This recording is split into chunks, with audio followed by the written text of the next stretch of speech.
present like any other disease, to the extent that the commonest childhood cancer, which is leukemia, can present like malaria, can present like typhoid. So you need an extra eye to be able to suspect that this is what it is and order the right test to be able to diagnose it.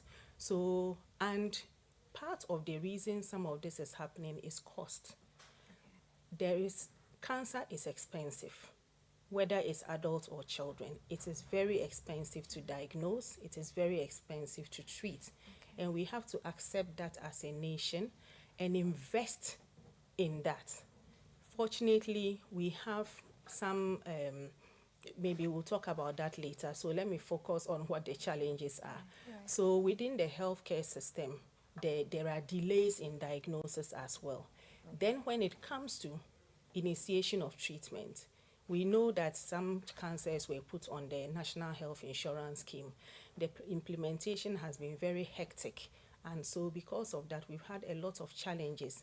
We are still having to depend on people paying out of pocket. We are still having to depend on foundations, individuals, philanthropists, organizations to help with, the payments for that. And then we also have difficulties when it comes to treatment modalities like radiotherapy. We have only 2 centers in Ghana, Komfo Anokye and Korle Bu, which are the public hospitals that people can access. There's another one which is private. It may not be within the reach of many families in Ghana. And these machines, they keep breaking down. How do you treat cancer? You get to a point, a machine breaks down, you have to wait for weeks and then continue later. Definitely the outcomes are going to be poor.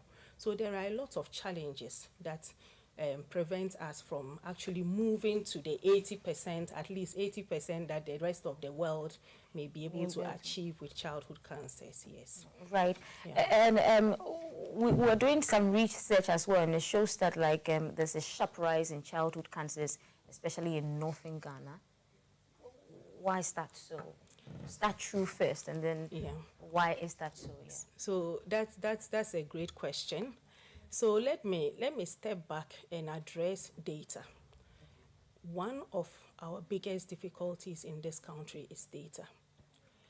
With cancer, you need a population-based registry to be able to say that your cancer incidence is rising. Now, what it means is that you have to collect data from hospitals, you have to collect data from health centers, any healthcare facility, radiotherapy centers, imaging centers that are not linked to hospitals, diagnostic centers such as laboratories that are not linked to hospitals. You need to collect data from death registries. So several sources of data has to be pulled together to be able to tell you your cancer incidence.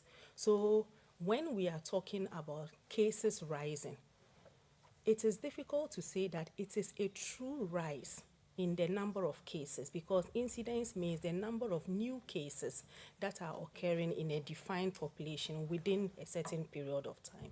You cannot say that if you cannot count everybody who is having cancer. So you need to count everybody to say that there's a true rise. And that is where I find your question, the way you asked it is very important, whether it is a true rise or not. The data you are having is hospital data. So this is data they pull together at Tamale Teaching Hospital. But even that, even within the hospital, data is fragmented, because they will go, when it's childhood cancer, they will go to pediatric oncology. But children may come with cancer and they will go straight, if it's eye cancer, to the ophthalmologist. They will go to, if it's a bone cancer, they will go to orthopedics. And for some reason, the data may not be harmonized together. So somebody who goes to pick data from pediatric oncology will miss the data from other parts, even within the same hospital. So we are actually not reporting true data to say that our cancer incidence as a nation is rising. What it is that we have done a lot of awareness. And whenever we create awareness, you see that more children end up being referred. Unfortunately, they come and they are still at the late stages of the disease. So that is what we can say for now. Until we have a population-based registry, we cannot say that our cancer incidence, whether it is adults or children, is actually rising. Okay. Yeah. And so, from your perspective and where you come from, how do you think we can collect data, nationwide and put it together? How do we do that? Yes. So, first of all, this has to be led by the Ministry of Health and Ghana Health Service. So, and people have to be trained on cancer data collection. Some attempt has been made, and there's a Kumasi City Registry, but that is within a very defined area within the Ashanti region. It's not Ashanti region, it is Kumasi City, and so it is very limited. Those people who collect the data, they are trained in how to actually see the data and recognize that this is what we need to collect. So that kind of training has to happen. Now, the second part of the training has to do with childhood cancers. The way childhood cancer is classified and registered is different from adult cancers. Even though they are children, they are not having miniature forms of adult cancers. Their cancers are different. The classification is different. So if you actually count them as if they are adult cancers and you add them together, it becomes that kind of data is not meaningful to us in the world of childhood cancer. So to use it becomes difficult. So we need training, we need the infrastructure to do the registries. We have a lot of data managers across the country who can be trained to do this. So we are not starting from scratch. A lot of lessons can also be learned from the Kumasi City Registry, which has done some work for a number of years now. So we have some expertise in the country. We also have data systems. For instance, the District Health Information Management System of the Ghana Health Service. It is across the country. Why can't we build a registry as part of it, a cancer registry, to cover both children and adults? But for children, they have to be classified properly, and training has to take place for that to happen. Okay. Yes. Right. Now, when you have a registry, then you will know the number of healthcare professionals you are training for the different for the different types of management of childhood cancer. You know where to cite your childhood, or your, not just childhood cancer, but your cancer treatment centers. You know where to cite them. You know the number of radiotherapy machines that are optimal for your population. You know what type of cancer drugs to import and how much of it that you have to import. So data drives those decisions. So as a country, today I'm happy we are having this conversation. It's not just for childhood cancers, but even for adult cancers. When you look at childhood cancers, the commonest childhood cancer, which is blood cancer, leukemia, to do an optimal diagnosis of leukemia, we have to send blood samples abroad. There is no single center in the country, public center, that you can send a sample and get a proper diagnosis of leukemia in Ghana. We send them abroad. If you have the data, the true incidence, that will drive you to make sure that you build capacity in that area. Yes. So, just being curious, so if you have to send a sample outside the country, how long does it take? That's expensive? It's very expensive, and it takes at least a week. And it's at the patient's cost? It's at the patient's cost. So even if you say you are covering leukemia treatment in Ghana, who is going to pay for? So, and when you say that it's on NHIS, it means the healthcare facility must provide that service. Now, when you take that sample and you are taking it abroad, who is going to pay for it? Is it the NHIS? No. So that is why we must have the services in-house within the hospitals. Right. You've mentioned leukemia twice. So what are some of the common childhood cancers? Okay. Because now we know we cannot put them into one box. No, you cannot. Okay, right. Yes. So leukemia has become the commonest. In fact, many years ago, it was lymphoma. Lymphoma is the swelling or the cancers of the certain glands we call lymph nodes. they are distributed all over the body. It used to be the commonest, and the commonest type of lymphoma was Burkitt's lymphoma.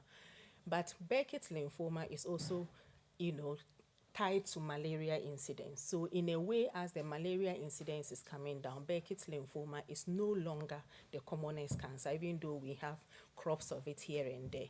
Then we have the leukemias, which I mentioned. Brain tumors in children have become very prominent recently because we are now looking more. We are doing more imaging of the head. We are now suspecting them more, and so because of that, we are able to diagnose them. If there's a tumor growing in the brain and you don't do a CT scan or MRI, how are you going to identify it? So many years ago, access was limited. It is still expensive. People are still paying out of pocket, but for some reason, we are still able to mobilize resources to get it done, and so we are seeing a lot of children with brain tumors as well. Then we have the commonest eye cancer, which is retinoblastoma, the commonest kidney cancer, which is Wilms tumor. We have bone and soft tissues cancers that we call sarcomas as well. So there are quite a number of them, and each type has its name, the way it is diagnosed, the way you work it up, okay, the way it is treated. When you say the way you work it up, what do you mean? I'm sure that's medical language. So when we say work up, it means that you have found the cancer, you want to see whether it has spread to other parts of the body. So you are doing that kind of imaging. Sometimes we do a bone marrow aspiration. We do so many things to know where it has gone to. Let me just say that apart from focusing on diagnosing the cancer, you also have to ensure that you find the places the cancer has moved to, because when we say cancer, it is one thing that starts somewhere and it's actually able to travel to other parts of the body. So you have to do that. But what keeps the patient alive whilst you are doing that? We have some other supportive investigations. So sometimes people get, worked up when they come, and then you are requesting 1,001 tests, because you have to check body function as well. The kidney, the lung, the heart, the liver, everything. We call that supportive investigations. And they also come at a significant cost to their families as well.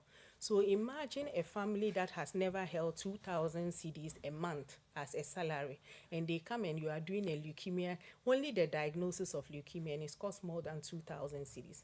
Where is the family left? What's the real range of the diagnostic for leukemia? How much? When you talk about that, only that test, yes, you are looking at a cost close to 3,000, just the test, because we will take it abroad and they run it. So you do the bone marrow aspiration, okay, then you take it abroad and they will run it. And currently, I think we are paying about 2,600 for that test. Yeah, just one test, plus the many others that I mentioned, the workup you have to do.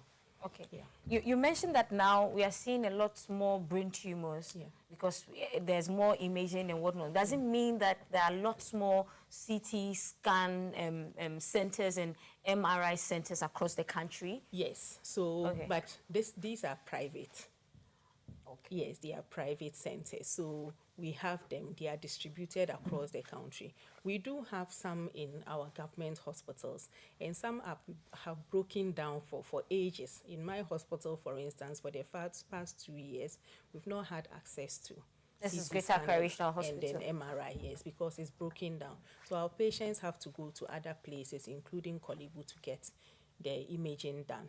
But the proliferation of these machines across Ghana is mostly private.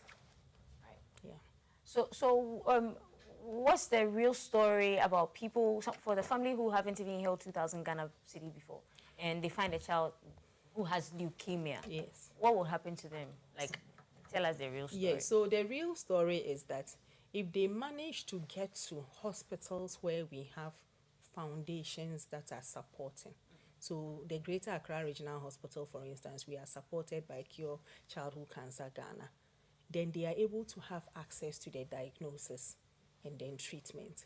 But when they end up at a place where they don't have the funding, okay, parents will be given letters to go and solicit funding to be able to pay for this. And that is the story for most children, actually.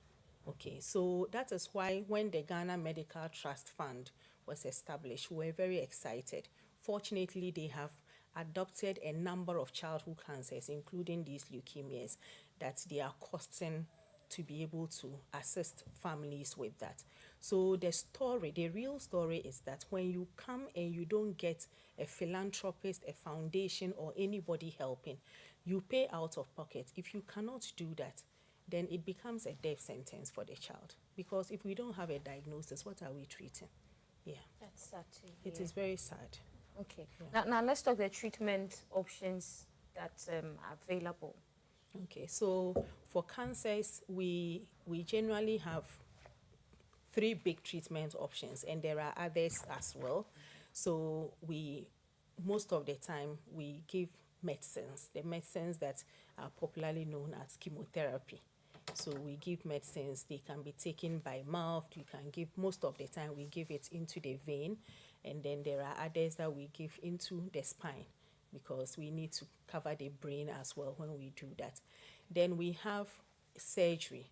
Surgery is the modality for treatment for a lot of the cancers that you can see as growths. Okay, if it's leukemia, it's mostly chemotherapy, but if it's something that is a growth, okay, and it's not a lymphoma, it's mostly surgery. Right. So we give the surgery, and in childhood cancer, we actually give chemotherapy to shrink it, and then we do the surgery to remove it. And if there's something left, we give more chemotherapy, and then sometimes we have to give radiotherapy because it has spread to other parts that will respond. But it's not every cancer that responds to radiotherapy. So based on what the diagnosis is, then we pick any of these treatment modalities. We also have targeted therapies. These are more expensive therapies that we don't commonly use in this country, but they are very effective therapies that have advanced the cure rate for cancers in general, including childhood cancers. Okay. Yeah. And so for the treatment, it doesn't matter whether the patient is a child or an adult. It's still the same process. It's not the same. So the cancers that occur in children, as I said, they have specific medicines that we will give for treatment. Even the manner in which we give the medicines, they are different. So adult cancer, oncologists, we call cancer specialist oncologists. So adult oncologists don't treat children with cancer, and vice versa. And we pediatric oncologists, we don't treat adults with cancer. Okay. They are different diseases in the way they come about, in the way we work them up for diagnosis, in the way we treat them. They are quite different. And so you need, different sets of expertise to do that. Right, Yeah. right. Okay, I believe there are success stories. Yes, absolutely. Yeah, share some with us. Yes, It can't so- all be dire. No. We have success stories.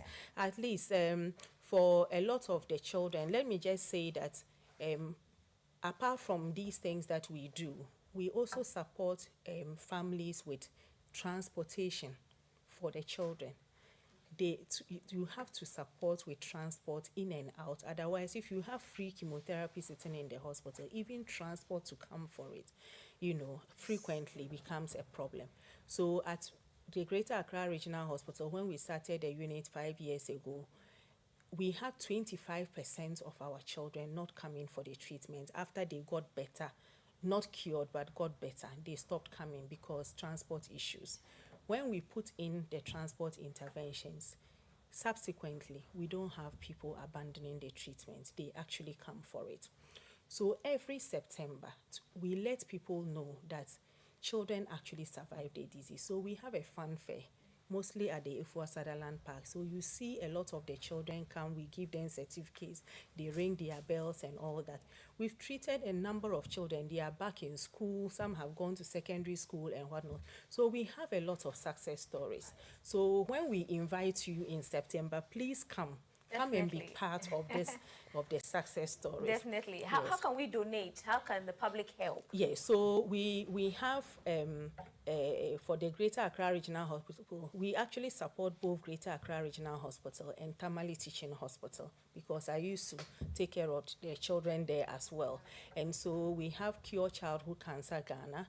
We can put the phone number there so that people, we have the Momo number as well. You But can you mention can the go number if to the it's- website. yes, I don't yes. have it off head, but go to the website. There's a donate button there, very big donate button. Please put in as much as you can, and you will see some of the success stories on the website as well. Okay, what's the Yes. website? Cure Childhood Cancer Ghana. Pure Childhood Cancer Cancer Ghana. Ghana. Yes, yes, Right. yes, Thank yes. you so much, Thank you. Dr. Nihat Salifu. Thank you so much for coming. Thank you for the good work you're doing for Ghana. Dr. Nihat Salifu is head of pediatric oncology at the Greater Accra Regional Hospital, and she has been our guest this morning, talking cancer and talking childhood cancers. Today is World Cancer Day. Go out there and do some reading about cancers. And then on Sunday is February 15th is International Childhood Cancers Day. Do your reading as well. Thank you so much for sticking with us. We'll take a break. When we return, there's more on the show.